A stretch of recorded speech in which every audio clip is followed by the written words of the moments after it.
दोस्तों, सबसे पहले चैनल को सब्सक्राइब कीजिए और घंटी का निशान को भी क्लिक कर लें।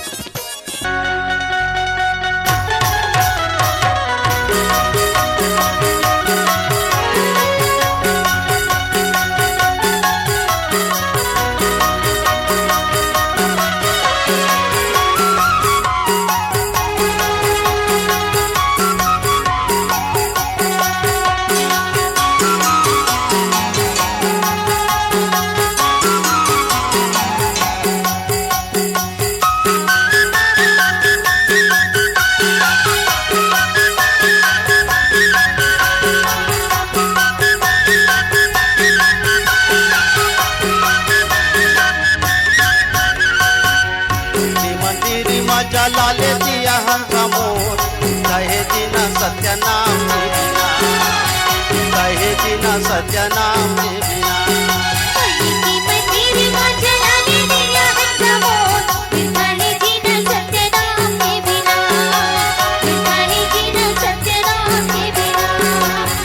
कहे जीना सत्य नाम के बिना, कहे जीना सत्य नाम के बिना।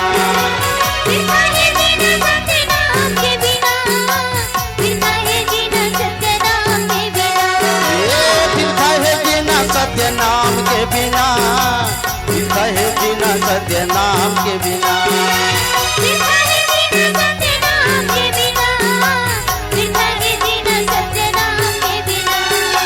मन के मंदिर में जला ले दिया हमोर कहे जीना सत्य नाम के बिना।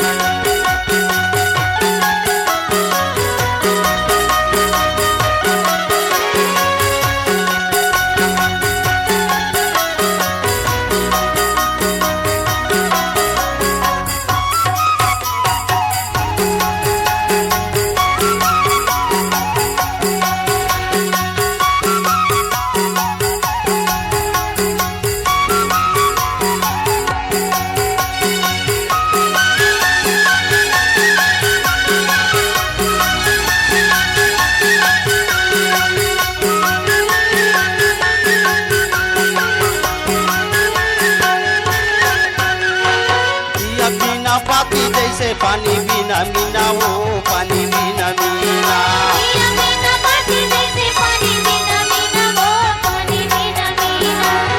बिना पापी जैसे पानी बिना मीना हो, पानी बिना मीना।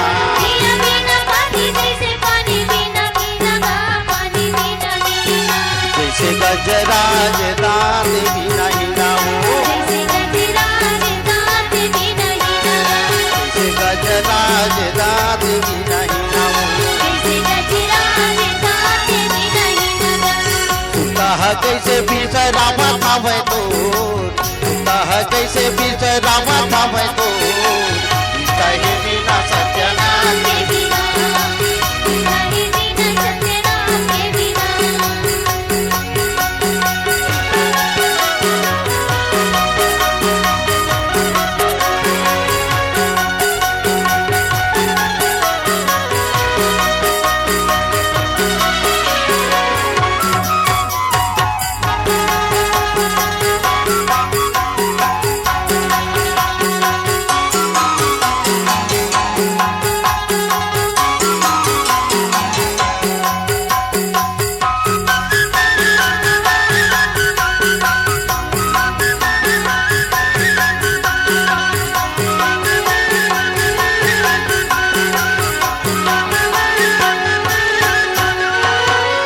बिना बेटा जैसे पति बिना नारी हो, पति बिना नारी।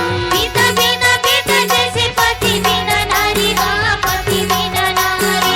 पिता बिना बेटा जैसे पति बिना नारी हो, पति बिना नारी।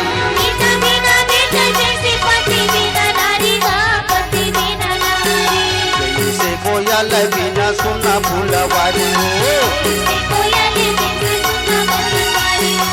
जैसे कोयल बिना सुना फूलवारी हो। नाम है चंदा चमदत बन जा चकोर, नाम है चमदत बन जा चकोर।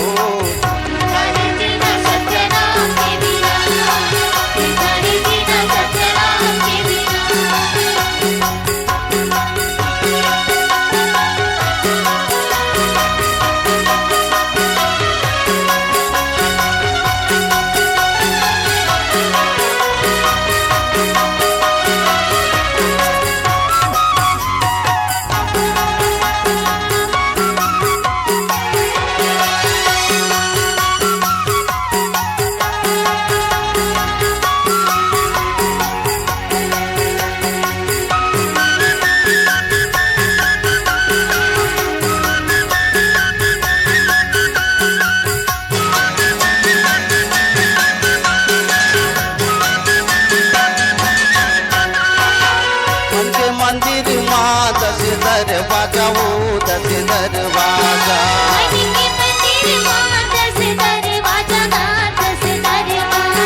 मन के मंदिर माँ दस दरवाजा हो दस दरवाजा।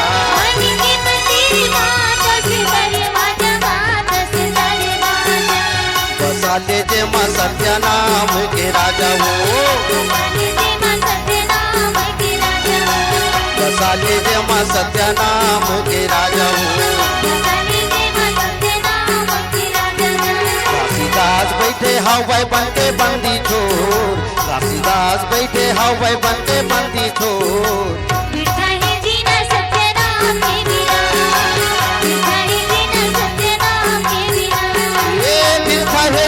सत्य नाम के बिना, है जीना सत्य नाम के बिना,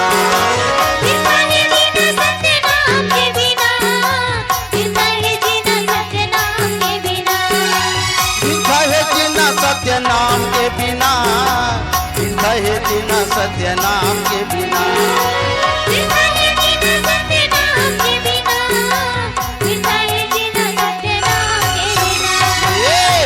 मंदिर मजा लाले दिया हम काहे जीना सत्य नाम के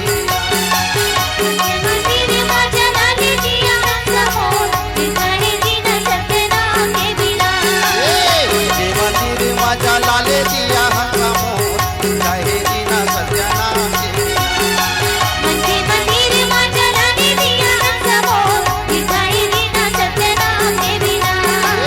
काहे जीना सत्य नाम के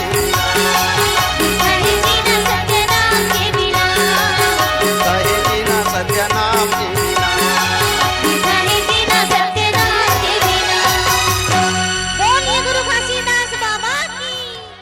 श्री ध्रुवाराम मरकाम के निर्देशन में छत्तीसगढ़ी सांस्कृतिक लोक कला मंच माया के फूल टिकरीपारा गंडई जिला राजनांदगांव एवं ग्राम पंचायत बच्चेड़ी जिला कबीरधाम की रंगारंग प्रस्तुति। अध्यक्ष एवं गायक राम गोपाल गंधर्व, गायिका अनीता मानिकपुरी एवं कुमारी सावित्री गंधर्व के सुमधुर स्वर में। कार्यक्रम हेतु संपर्क करें 99 81 95 35 73 एवं 89 64 91 18 14।